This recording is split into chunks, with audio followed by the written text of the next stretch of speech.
Okay, let's unpack this. Our mission today is, well, it's a fascinating departure from our usual deep dives. It really is. We're not digging into research papers or, historical archives this time. Our source is a learning fable. It's called The Forest of English Dreams. It's a highly unusual source, almost metaphorical. Yeah. But our objective is the same as always. We want to extract the practical, psychological, and methodological nuggets from it. Right. We're looking at how this story tackles two massive obstacles for learners everywhere.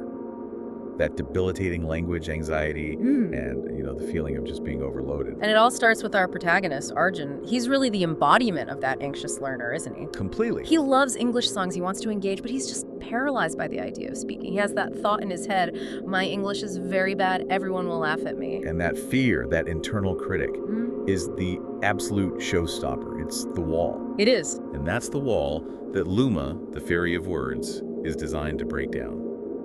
She comes out of his old English book not with grammar rules, but with a promise. A very different kind of promise. A promise to help him learn with peace, joy, and dreams. And the key part is where this happens. She says it's in a place inside your own mind. That's such a powerful reframe right from the start. It's not an external test, it's an internal journey. It's about self-compassion before you even learn the first word. And Luma doesn't waste any time. The room fills with this soft golden dust, and bam, he's in the forest of English dreams. The environment itself becomes the first teacher. Yes, and we need to zero in on this creation of a low-pressure learning space. The trees are tall, and the leaves aren't just rustling, they're whispering words. Gentle words. Very gentle words. Hello, friend, story, smile. They aren't questions, they're not demands, they're just invitations. It reminds me of Luma's philosophy on pacing. She tells Arjun something that I think every professional trying to keep up should hear. Oh, this is so important. She says it does not need to be fast. It needs to be clear, calm, and full of meaning. And that's it. Yeah. We confuse speed with efficiency all the time, right? We try to cram. But if your mind is panicked, nothing sticks.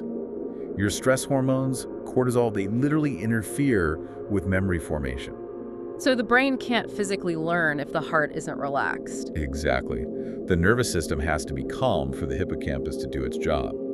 Luma's method basically acknowledges the neurobiology of it all. Which brings us to the singing river. This makes that connection between language and relaxation just so explicit. It's a beautiful analogy. The river is described as singing gentle English sentences. And they're not grammar drills. They're things like, my name is River, I am calm, I help you relax. Right, breathe in, breathe out.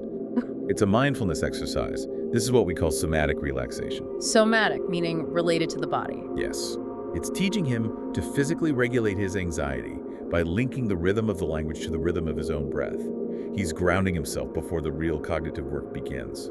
And then there's the visual feedback, which is so charming. These little fish jump out of the water and form simple words like cat or sun. And when Arjun reads them correctly, the fish they shine more brightly.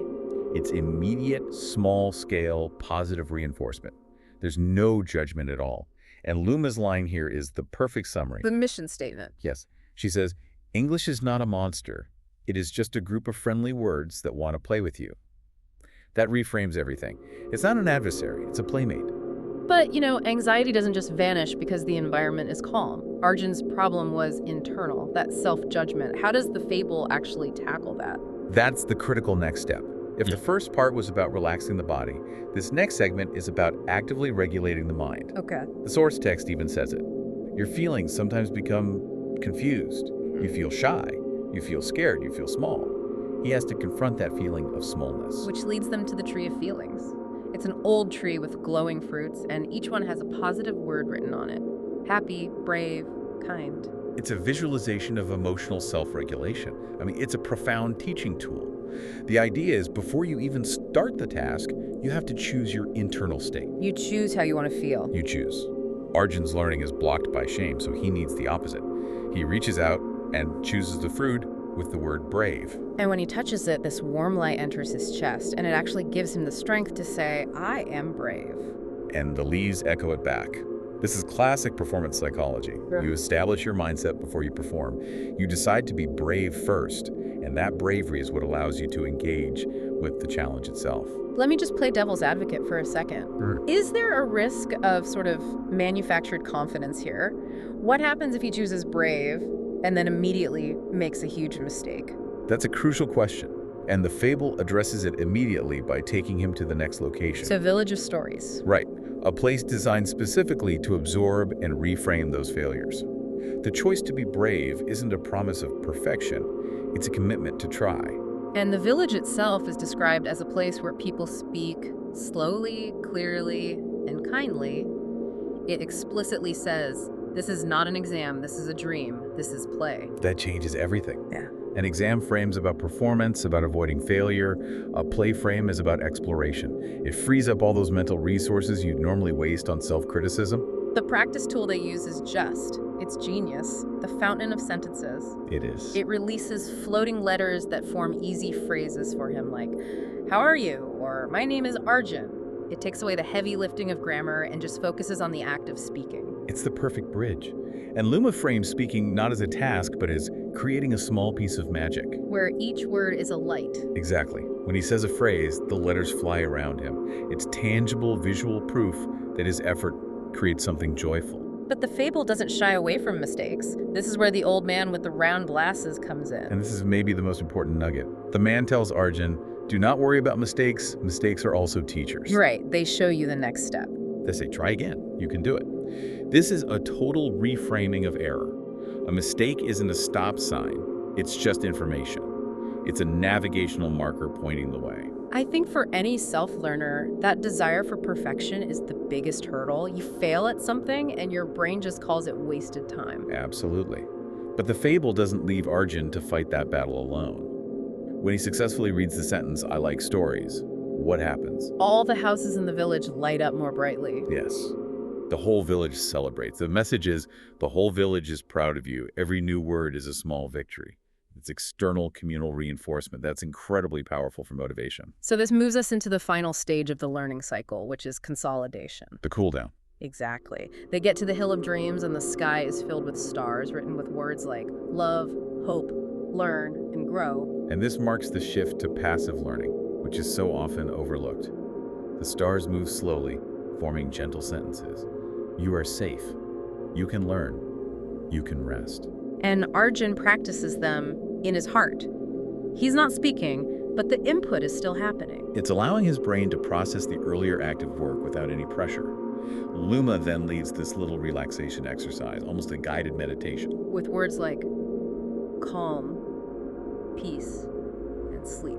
And she explicitly connects this to sleep, which is backed by so much neuroscience.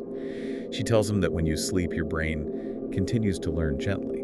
It's organizing the new information. The promise isn't instant perfection. It's just, your English will be a little better tomorrow. It's a low-demand promise. It's about marginal gains. And the final mandate she gives him just summarizes the whole philosophy. You do not need to hurry. You do not need to be perfect.